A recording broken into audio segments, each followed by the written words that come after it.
Hello friends! Today I want to talk about something that, especially at this time of year, I've found for myself to be a real struggle, and I know that a lot of my friends have gone through similar struggles on this issue. And so basically what I want to talk about is coping strategies for loneliness as we approach Christmas time when you are a single person. Um, I remember for me, especially as a young adult, watching all of my friends get married and having relationships that, break up after breakup after breakup. Yeah, just feeling like Christmas time was really difficult. The lead up with all the parties and then all the Christmas events themselves and just the whole general time of year. Seeing my friends be in relationships but not being in one myself. Yeah, it was really difficult, and a lot of my friends who have been in the same situation said the same thing. And so one year I just gathered all of their opinions together and was like, right, what are your best coping strategies for loneliness at this time of year, or just in general, because really you shouldn't have to feel like I'm missing out on something, even if it is just at a particular time of year, just because you aren't in a relationship right now. Like, that's only one tiny part of your life. And so yeah. So some of the best coping strategies that my friends and I collected were things like going for long prayer walks.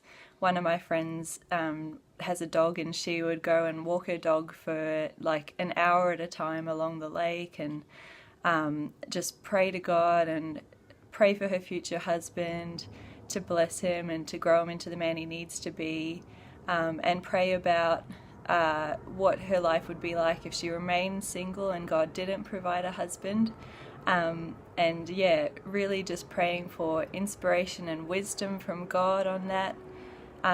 So long prayer walks with God. Another of my friends, who's my cousin, said, worship music for her is really important. Like, she'll just have it playing in the background all the time, and that way, even when she's alone, she's never really alone, and she's able to remember that because the music is playing and reminding her that Jesus is always with her, sort of thing.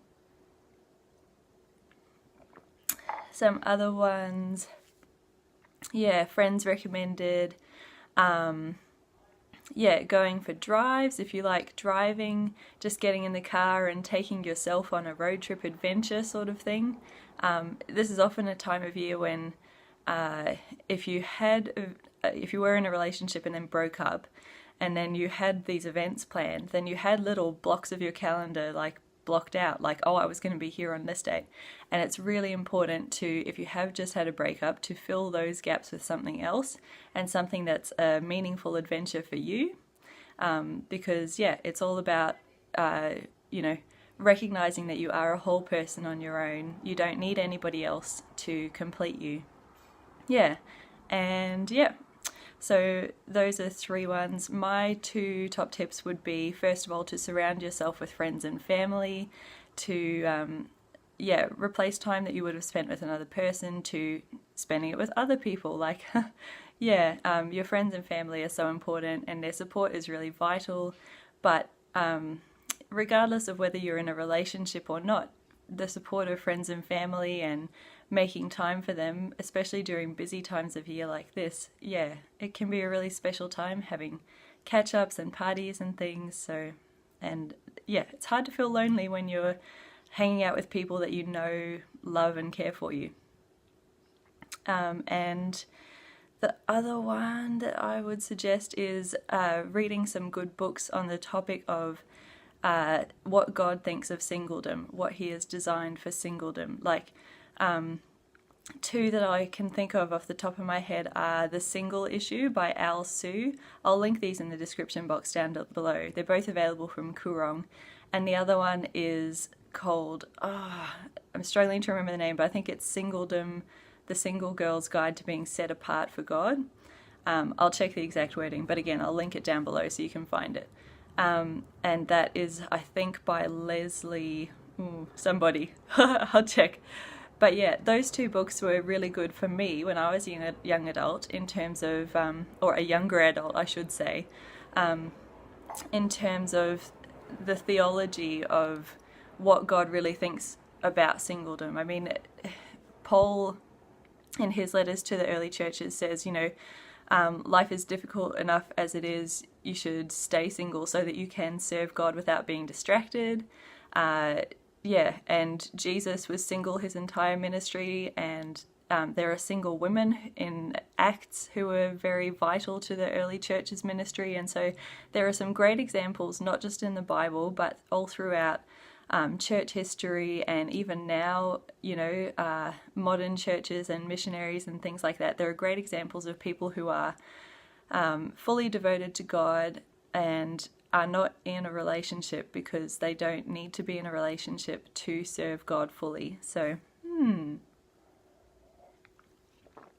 those two books in particular I would recommend in terms of getting a perspective on you are a whole person without anybody else.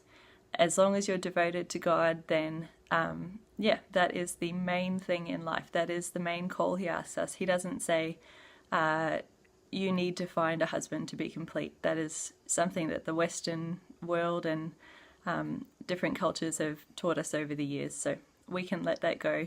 That's not from God. So yeah, that's my encouragement for the day, for Vlogmas. I hope you feel encouraged and enjoy the lead up to Christmas, whether you're single, in a relationship, or happily married, or any other type of relationship status. It's complicated, etc. Comment down below with your best tips for coping during this time of year with loneliness. And subscribe to my channel if you'd like more encouragements like this. Okay, love you guys. Bye bye.